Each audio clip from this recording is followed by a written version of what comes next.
Здравейте, приятели!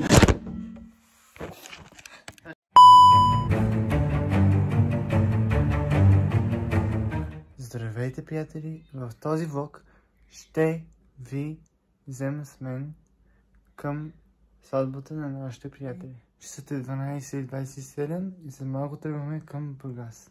Ще се видим след малко в колата.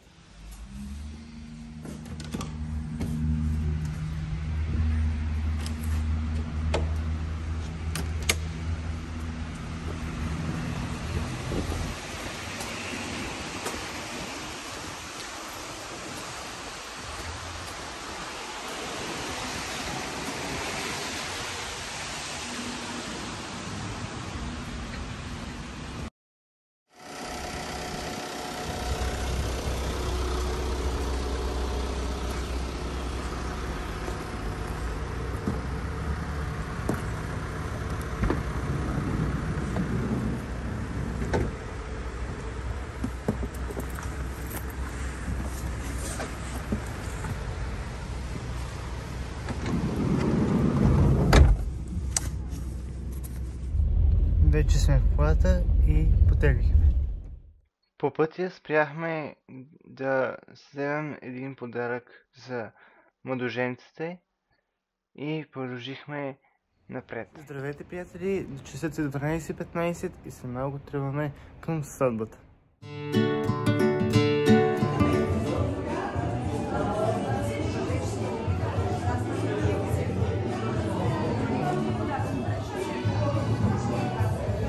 Вътре.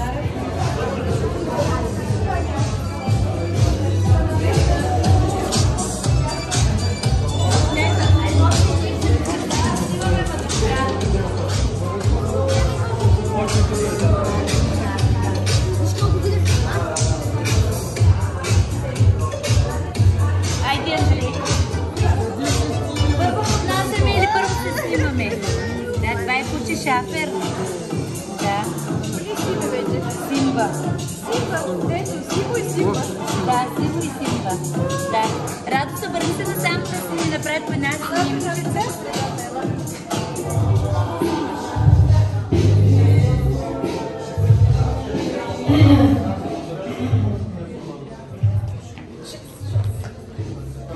Скъпи наши приятели, както може да очаквате от нас, ние няма да обичаем тази вечер, която всъщност е ден.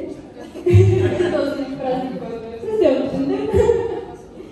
И искам да благодаря и да поздравя Надята с първата ни изненада подарък за този сезон. Така, здравейте, скъпи приятели! Съвсем естествено да съм на тази сватба, при положение, че аз самата никъде не мога да се събера в никаква организация. Така че къде да съм, ако не е тук. Първото, което искам да направя, Лилия Лана Самела. Дръжа това микрофон, че много. Малко го намали, че много пълниме. Това е един плат, както го виждате. В България бихме го нарекли червен плат с златни орнаменти. Обаче в Индия, в Хималаите, този плат има един много силен символ. И сега искам да ти го вържа на китката на ръката и да помоля Божествената майка да те закриля от всички женски пътища, които започват сега пред теб. И всичко, за което имаш нуждата от сила, да бъде свършено по най-добрия начин. Нека твоя път на жена и съпруга, и майка, и баба бъде пример за поддържание за много поколения напред. Бъди здрава, бъдете силни и нека света се радва с вас и с вашето щастие.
е като летен дъжд, масажда дивите цветя, полета са зелена.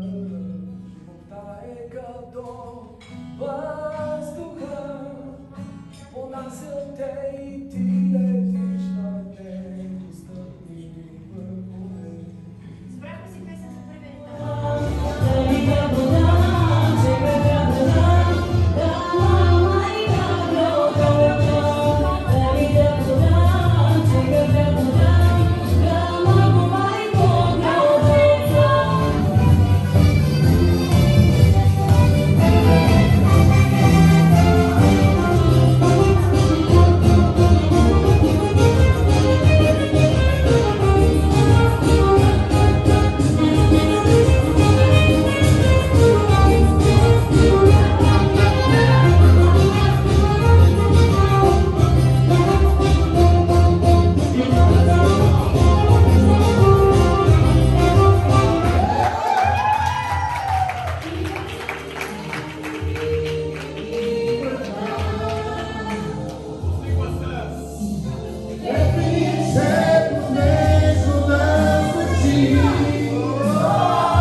че моят път е усеян с чудеса, които са започнали с няколко прости думички. Много често това са били думи на молитва, думи на благодарност, думи на прошка и след тях живота ми се е преобръщал по най-чудотворния начин. Сега вече учените са открили един метод, който са нарекли приказкотерапия.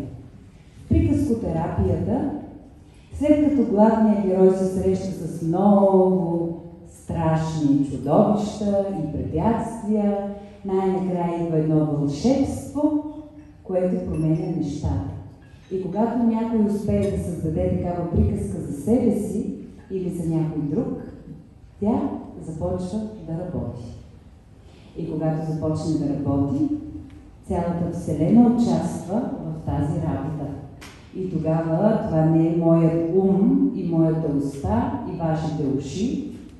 Това е всички светли сили, които чуват, че там долу има едно дете на Вселената. Е такова малко, крайно, дори.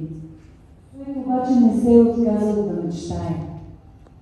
И когато Вселената чуе, че някое дете не се е отказал да мечтае, тя го подкрепя с пълни шепи. Защото Вселената обича щастливите си деца. Тя обича всички деца да са щастливи, нали? Но понякога имаме нужда да минем и по други пътища, докато стигнем до щастието. И днес аз ще започна една приказка. А всеки от вас, който поиска да се включи в нея и да я продължи напред, може просто да вдигне ръка. Ако имате някаква сценична треска и притеснение от сцени, микрофони и т.н., първо, ние сме в достатъчно интимен кръг да се чуваме и без микрофон. Второ, може да говорите там, където сте. И трето, ако искате да се включите без да се заявявате, моля ви, кажете, ще ви дам ли стихийка. това, което правим, за мен е много важно и се надявам то наистина да промени пътя не само на тези двама човека, а на всички, с които те са свързани, съответно на всички. Защото, както знаете, Буда какво е казал? Пълно отсъствие на независимо съществуване. Ние не можем да се назовем аз.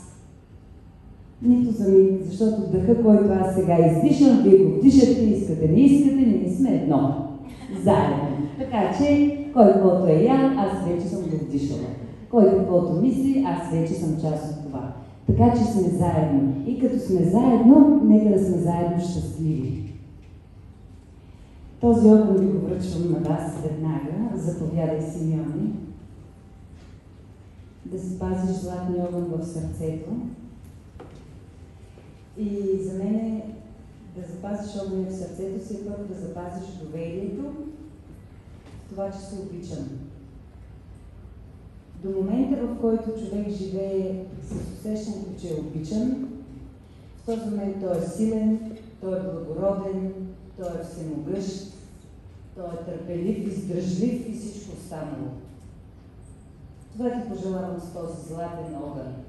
Да помниш завинаги, че се обичам и че всички, които те заобикалят, са също толкова обичани, защото нашата майка обича децата си и нашия баща също. И се грижи за всички нас по-равно. През кой път ще минем, какво ще едем, кой маратон ще сложно, са лични избори. Но там нататък всички сме обичани. Да. Имало едно време, едно момче. То живеело, както се досеща, приказката се ражда в момента, във всеки момент може да се включи, както вече ви казах. То живеело сред една морковена плантация. Много обичало сутрин, като стане, да гледа изгрева над морковите. Така изгрявало слънцето и сред морковите потичквали зайци. Понякога момчето, когато било малко, много се дразнало на тия зайци. Казвало си, пак ми взеха реколтата, ние с баща ми колко време се трудихме за това. Обаче, когато почнало да пораства, осъзнало, че без тези зайци тази поляна нямаше да е същата. И когато стигнал до своята зрялост, се научил да им се наслаждава като на поляна. И постепенно с годините той се научил да съди винаги малко повече, за да има достатъчно и за зайците, и за неговото семейство. И така, той излизал на пазара и продавал своите моркови, които били посяти с такава любов. И с такова приемане на всички нуждаещи се, че хората на пазара търсили точно неговите моркови, защото знаели, че като вкус и като енергия те са несравними. Защото той ги продавал с рецепти на морковена хълба. Точно така. И когато пораснал този мъж, бил се замолкнал. Значи толкова много моркови създал и продал, докато през това време хранил и зайците, и съседите си, защото той не можел да понася мисълта, че някой край него не е добре. И затова се грижал винаги да има по 1-2 килограми за съседите, които тази година не са си отгледали моркови. И така, значи, замълкнал се той и си намерил жена. Жена му била необикновена. Не, тя била фея. Тя била фея, която само на пръв поглед изглеждала като човешко същество. И в началото на него било трудно да разбере дали би могъл да общува пълноценно с нея, защото му се струвало, че той толкова бил свикнал да общува само с зайци и гладни съседи, че си видал, Боже, това същество, аз какво ще говоря с него, ама колко дълго ще остане при мен. Аз кога го чакам това? И така се случила естествено най-вкусната морковена хълба, защото тя била направена от морковите, които този младеж през целия си живот съзрял мъж, който през целия си живот еволюирал в техниката на отглеждането, а тя пък през това време, като фея, имала много финни знания как да направи това по най-красивия начин и станало чудо. Всеки, който ял от тази хълва, придобил нови качества, че притежава. Значи този, който си мислил, че е нисък и гърбав, изведнъж изправил гръбнак. И по този повод, естествено, почнал да гледа света 5 см по-нагоре и когато почнал да гледа света на 5 см по-нагоре, той видял съвсем други аспекти. И това променило много неща за неговия път. И всеки един намерил своя начин да разцъфне след благословията да опита тази хълва. И така, всеки ден, когато те двамата заедно правили хълбата, някой край тях се възраждал. И всеки път, когато те избират да нахранят себе си помежду си с тази хълва, нещо в тях се възраждало. Те ще ли заедно и я споделяли. И всеки един от тях научавал по нещо ново от другия. И тази приказка може да има много, много различни продължения и те зависят от вас. И можете, пак казвам, ако сега сте вдъхновени, но не сте в състояние да се изправите тук с микрофон в ръка, напишете ги. Напишете ги на лист и можете да ги дадете на Лили и тя може да си ги направи в един албум. Иначе, сега минути за безплатна реклама, имаме един сайт, който е приказка.онлайн. Можете да ги споделяте и там, но няма да е същото, нали? Той там е съвсем обществено. Докато ако ви е трепнало нещо в сърчето, искате да споделите нещо, напишете им. Така ще има и автор парти. Нали? Те след един месец ще получат нещо ново като подарък за този момент. И, скъпи приятели, както морковите трябва да се поливат и плевят всеки сезон, почвата трябва да се отглежда през цялото време. Или да се доверим на онази голяма сила, която е поддържала живота винаги. Да се плевим, но през другото време празнуваме, за да не се превърнем в кисели и уморени градинари. Да. И така. Благодаря на всички. Моля ви, дигнете ръка, продължете с приказката. Аплодисментите не ми вършат работа. Добре, ето така също може да се говори. Добре, някой иска ли... Защо по-рано не го махна този микрофон? Някой иска ли да продължи приказката? Може да използва какъвто иска герой. Ами аз искам една нова фея да се включа. Айде, фея. Айде, включи я. Сега. Казвам, една година е много да фея да се твори в тази приказка. И какво да прави? Али на две фея. Али на фея, да помага. Да обичам да помага да се гръча на това. Като начало да играете, не е? Да се играе с горкичката. Веднага Тя с коликата. първият ден вътре. Пекопо. Няма бе, тя ще играе. Тя играейки ще ви помага. Защото ще ви вдъхновява. А има един силен батко, който да я води за ръка, докато тя проходи стабилно да помага. И да научи да се говори с зайци. Нали? Да. Защото той Тя пък може да е някаква дресьорка на зайци. Да. Може да направи някакъв цирк, в който зайците да изпълняват някакъв награда, нов бизнес. Може да направи, да. Може да е аниматор на зайците. Има една дама, която така страни от събитието. Да видим желание за букета.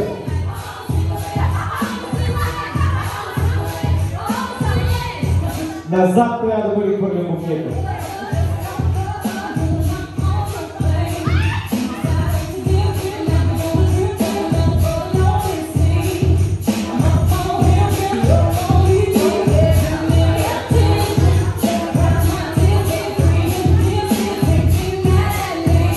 Give me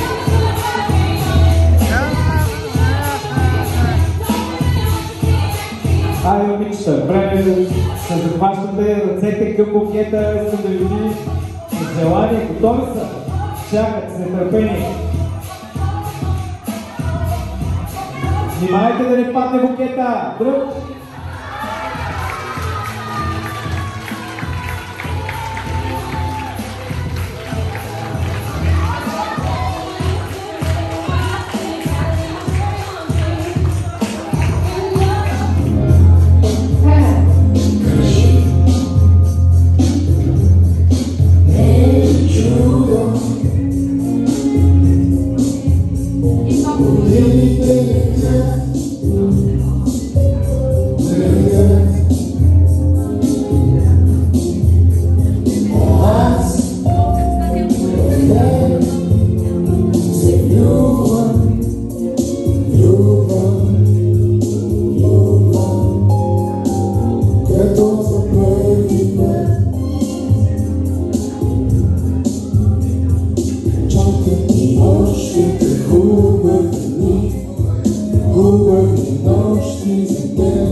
Сватбата свърши и сега се прибираме. Здравейте, приятели! Прибрахме се